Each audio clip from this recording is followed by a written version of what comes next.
Oh, going back and forth on whether or not to do this or not. Here we are. So I guess I'll do it. I don't know. And nobody could watch this. It could just be me letting myself have a conversation with myself for a minute. But my heart has been heavy today, as I know it has been probably for so many others. And I just want to share maybe a little bit of my perspective, and I don't have much of one because I'm a 30-something-year-old white dude who hasn't lived the same life that many of my brothers and sisters are struggling with today. And I want to share a story. I want to give us some encouragement, and then I'm probably going to go to bed. But I want to share a story.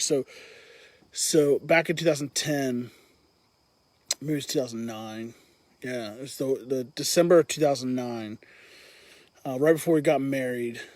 I had made a decision to go and live homeless on the streets of Greenville, South Carolina. I lived there at that time for about 5 years, and so I made the decision. I said, I'm going to live on the streets for a week. I'm going to take $20 in cash.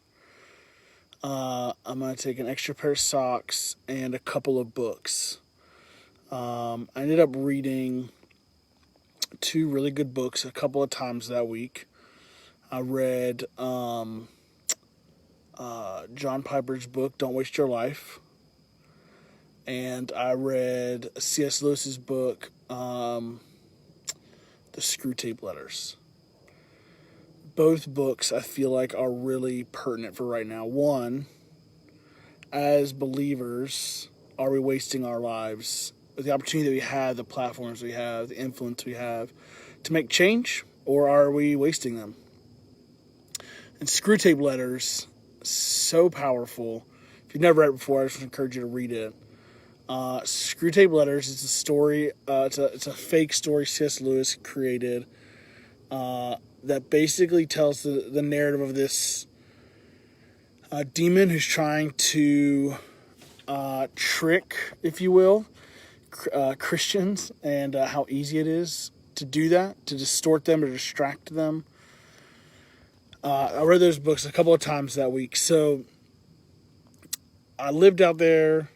I ate in the soup kitchens. I slept on concrete or out. Eventually, I met a buddy who ended up taking me to the woods where he was staying, like out in the middle of the woods.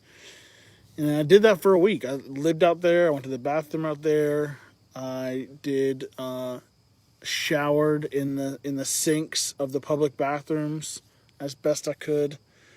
It was a pretty gross experience. I'm just gonna be super honest about it all. It was disgusting. But I did it for a reason.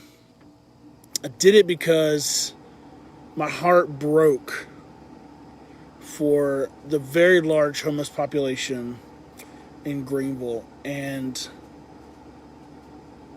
I wanted to figure out what it was like to walk in their shoes. Like, what was it really like to be homeless in Greenville? And so that's what I did. And I wrote about it.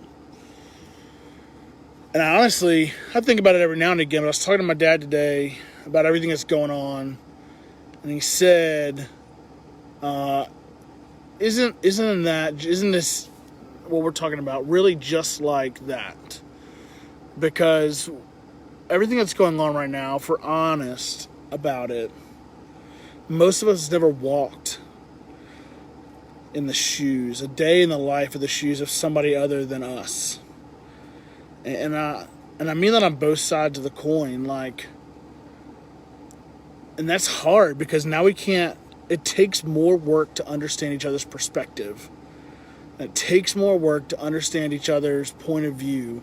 It takes more work to understand what we can do to help one another. But at the end of the time, it was 100% worth it. I was able to engage in conversations differently because of it. I was able to shift the narrative in my brain of what homelessness looked like. And this guy told me, the quote he said to me, he said, "People don't need to know I'm homeless unless I let them know I'm homeless." And it just was mind-blowing to me. Like, it just changed my whole perspective. So here's what I've been, like, mulling in my brain. As a staff today, we spent, like, over 3 hours talking about all that's going on in our world and how can we make change happen. And let me tell you, the coolest thing was that we spent the majority of our time listening to one another's perspective. Because it's easy for us to see a story or watch CNN or watch Fox News and make an assumption without knowing facts. And I want us, at least the people that I get to influence, the people that I get to have watch a video, to maybe shift perspective and say, how do we take the opportunities that we've been given, the wisdom we've been given, the knowledge we've been given, and shift it into action? Well, we do that by listening. We do that by asking the right questions. We do that by spending time with people who aren't like us. I'm not going to share this person's name because I didn't tell them I was going to come on Facebook Live. I'll tell you, for me, a shift in my perspective. It happened about 3 years ago. I'd first gotten to Baltimore. I came to Baltimore on the heels of the Freddie Gray incident, and all those cops, I believe, if I'm not mistaken, all of them got off, and it was a mess, to say the least. It was gut-wrenching, and I have friends who work in the city, who love the city well, and they were heartbroken. But I came in and I said, I want to make a difference. I want to change. I want to sit. I want to listen. I want to sit at the feet of those wiser than me, smarter than me, who have experiences that are different than me. And I just want to sit and I want to learn. I don't want to speak. I don't want to talk. I don't want to do this. I don't want to get on Facebook Live and talk about it because I'm not smart enough. I don't know what to say. I still don't. I'm still learning. I'm still growing. I'm still reading. I'm still figuring it all out and how to best utilize the influence and the opportunity that I have to make a difference. But a game-changing moment for me was a trip to Sam's Club. I sent a friend to Sam's Club with somebody else's Sam's Club card and asked them to go pick up some stuff for our youth group that night, thinking this will be easy. Just go in there, do what you got to do, and then come on back. The person came back dejected, handed and just told me, like, hey, here's your card back. I couldn't do it. They wouldn't let me make the purchase. I was like, well, that's stupid. Like, you had the card. I don't know why. Like, businesses usually want money. She's like, nope, they wouldn't let me make the purchase. I was like, I'll go back down there. Send me a picture on my phone of the card, and I'll go down there and I'll do it. I walked down there, showed him the picture of the card, walked through, shopped what I needed to shop, walked up to the front, gave the lady, again, on my phone, not a real card. The picture on the card was of a female. Showed her the card. She typed in the numbers, checked me out, and I walked out of Sam's Club. The biggest difference was the first person that went was black. And she said that they wouldn't let her check out because they didn't believe that it was actually her card, that she knew that person. I didn't even have the same last name, nor did I resemble the picture. And they just let me walk through like it was nothing. There is a sense in that moment that my eyes were open to see that I was naive. I was naive to think that the world was just going to get better on its own. And I think if we are honest, we are naive if we think that posting enough on social media or saying enough behind closed doors is going to do the trick. It's going to change the world. It's going to change our circle. It's going to change our influence. If you want to change the influences and the people around you, you have to start with you. And so I just want to challenge you and encourage you to find a way. If you're like, man, I don't know what that means. I don't know what that looks like. I don't understand this subtlety and racism that's going on. We often only hear in the media of the major issues in racism, right? We hear about the murders, we hear about the things that are atrocious and awful, and we all get upset for a minute, and then we stop. Because we don't understand that behind all of that is the subtlety of racism that happens day in and day out. Because we don't walk in their shoes, we don't know what other people are going through. We don't know what they're experiencing. We don't understand the Sam's Club experiences. So I want to challenge whoever listens to this or shares this or talks, whatever. I don't care. It doesn't matter to me. I just want to challenge those who want to take action. I want to challenge you to do what I did, which is surround yourself with people who aren't like you. Learn, grow, figure it out. Because if you're willing to put in the work, I promise you'll see how God wants to use you to change it. To change your surroundings, to change your narrative, to change your voice, to change your wording, to change the way you talk and think and act and feel about all of life's situation. I'm reminded of a story, I think it's in Mark chapter 2. This guy's paralyzed. And the friends know, his friends find out that Jesus is going to be hanging out in a house down the street. So they pick him up on this mat, right? They try to get in, they can't. So they walk up, they cut a hole in the roof, they drop him down through the roof. Those friends recognized something pivotal. One, they never walked a day in that guy's shoes. And that guy, on the literal side, had never walked a day.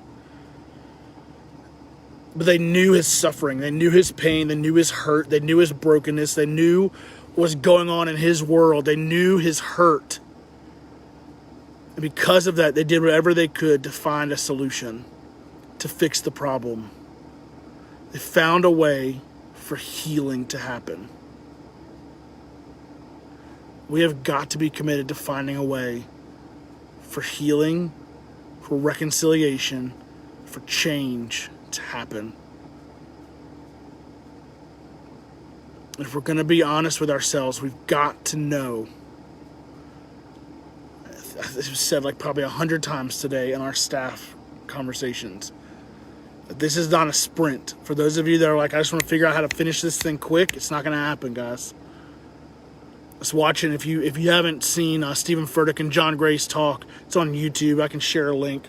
If you're interested, just shoot me a Facebook message. I think I even shared it on my wall, called Become the Bridge. And John Gray said this. It was mind-blowing to me. He said, we think that for some reason we can quickly change this situation like on a dime, but we got to recognize something. We are up against hundreds of years of brokenness, of slavery. We are only 3 generations removed from people owning people in this country. And we have got to recognize that this problem is not going to happen overnight. It's not going to change overnight. But it is going to change if we commit to say, regardless of the cost, regardless of what it takes for me to learn, to grow, to figure it out, I'm going to do it. I'm all in. I'm committed to doing that. I have friends and people that invest in me, and I'm thankful for their graciousness towards me in my ignorance. We also have to recognize that we're ignorant and that we have to learn and we have to grow and we have to figure it out. Complacency has to be over. We can't just ignore the fact that there's a problem. And I think like many others, I feel like this time, I feel like right now, I feel like this moment in history is different. And my prayer and my hope is that anybody who listens to this or anything else would take the opportunity to grow, to learn, to figure it out, to surround themselves with people who aren't like them, to walk a day in their shoes, to ask questions. I'm telling you, you ask questions and you'll hear stories. I heard stories today, and I'm not going to share them because they're not mine to tell, but I heard stories today from my black brothers and sisters, from my Latino brothers and sisters that would make you weep. I'm telling you, there is a problem, and we have got to be part of the solution. So I pray, and if you've got questions, you've got problems, you want to know what resources you can get after, like, man, message me. I want to help. I want to be a part of that. But man, I pray and I hope that God will use this generation, this time, right now, to see change happen. And that we'll be committed to walking in people's shoes and seeing that God is on the move. All right. Thanks for tuning in. I know it's late. Go catch some Z's if you need that. If not, if you want resources, you have questions, please feel free. Reach out. Text me if you got my number. If you don't, send me a Facebook message. Whatever you got to do, I'm here. But can we just be more like the people that carried the paralytic to the roof? Can we recognize the hurt and the pain that he experienced for all of these years and pick up the torch. Let's do this. Let's do it together. All right? You guys have a great night. Look forward to seeing y'all soon.